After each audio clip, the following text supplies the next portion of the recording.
King of the Devils by Ira Blacker.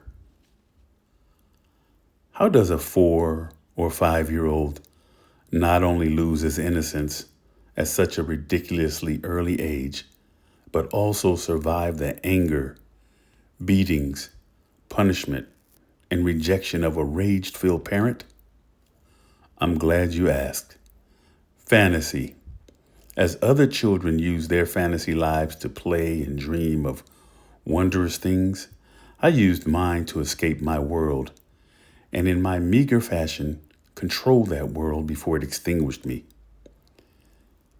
Interestingly enough, a silver lining perhaps is that the University of Harvard and other prestigious universities have linked imagination with entrepreneurial spirit and genius to avoid a lack of structure. In other words, a forced adaptation to my environment. My fantasy of power and control was to convert the highly negative feelings bestowed upon me by my father into a being that I became by looking into the mirror.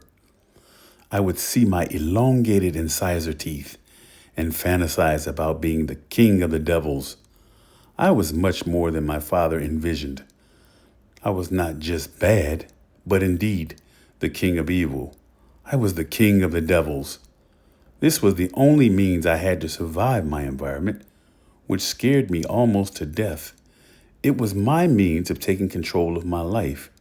Even as a small child, my world was full of horrors, and I had to escape. Well, how much better to deal with my fears than with the adage, if you can't beat 'em, join 'em. I thought I might as well be the king if I were the devil.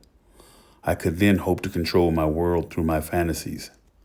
I also loved my Hopalong Cassidy outfit, which my mother bought me around the same age as I ruled my kingdom. I would look in the mirror with my twin 6 guns gleaming as they peeked out from my all-black Hoppy outfit. It was fun, but not nearly as engrossing and powerful as being king. Another fantasy that shared my head with being king was of being another all-powerful entity, Superman. My dreams were filled with my supernatural and powerful presence from when I was about 6 until I was at least 9 or 10 years old. I had the look with my cape and I could fly. The only problem was that my flight path had limitations, which were probably the limitations of my mindset. I could only fly to the level of low buildings. I never could get the hang of soaring into the clouds as a real superhero. A fearful fantasy that I had around the age of 4 was that there was a boogeyman under the bed who might harm me or eat me. I needed to ensure I was snug under the covers, especially my feet. I would also burrow into the blanket with it over my head many nights. This way, I was immune to an attack.